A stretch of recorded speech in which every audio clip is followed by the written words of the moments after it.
आप सबका स्वागत करता हूं।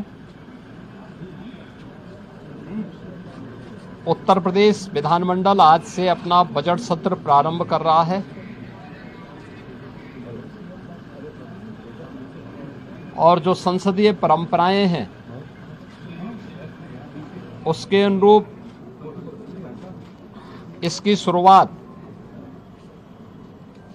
माननीय राज्यपाल जी के अभिभाषण से होगी।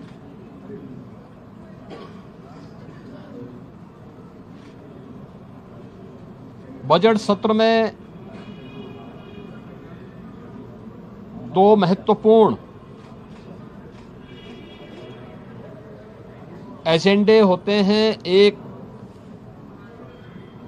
माननीय राज्यपाल जी का अभिभाषण और दूसरा सामान्य बजट। माननीय राज्यपाल जी का अभिभाषण वह सरकार की उपलब्धियों और भारी कार्य योजना का सरकार का अपना एक दस्तावेज होता है, जिसे राज्यपाल जी के माध्यम से सदन के माध्यम से पूरे प्रदेश की जनता जनार्दन को समर्पित किया जाता है और यह सभी माननीय सदस्य फिर उस पर चर्चा करते हैं। ये सभी कार्रवाई को आज माननीय राज्यपाल जी के द्वारा अपना अभिभाषण समेत सदन को संबोधन के माध्यम से यहां दिया जाएगा। दूसरा सामान्य बजट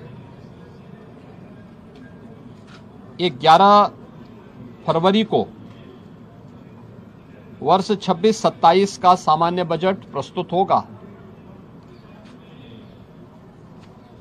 और फिर इस पे चर्चा होगी। फिर अंत में अनुदान मांगों को पारित करने के साथ ही बजट सत्र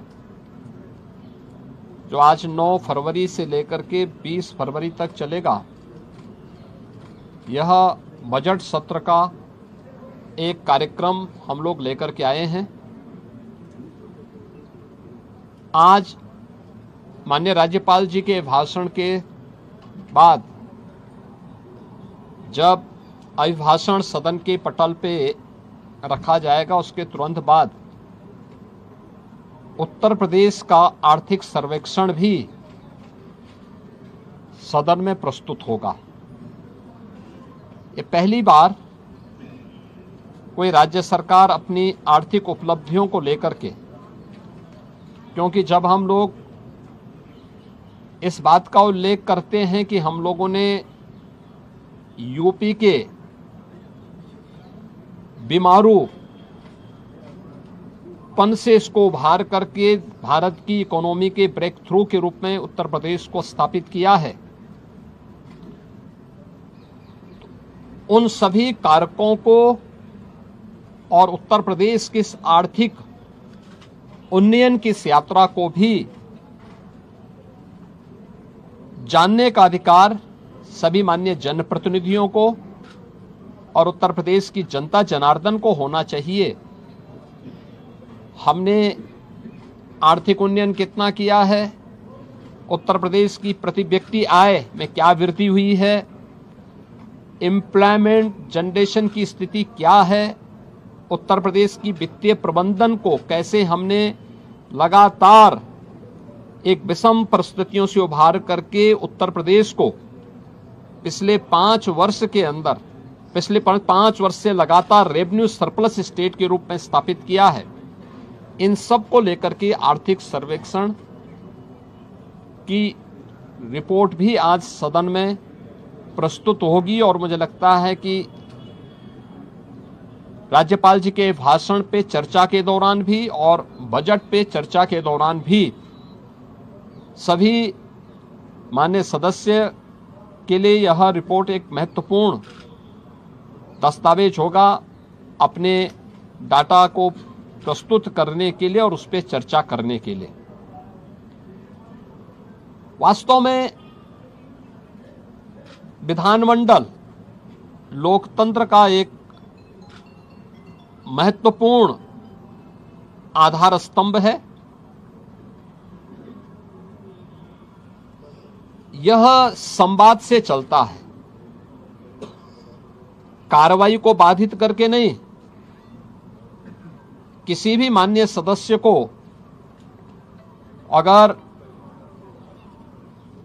कोई मुद्दा उठाना है तो कार्रवाई को बाधित करने से वह एक प्रकार से जिन मुद्दों को की ओर ध्यान आकर्षित करना चाहता है उन मुद्दों पे को डाइल्यूट करने का प्रयास कर रहा है। हम लोगों ने बार बार कहा है कि सरकार संवाद से समस्या का समाधान पर विश्वास करती है।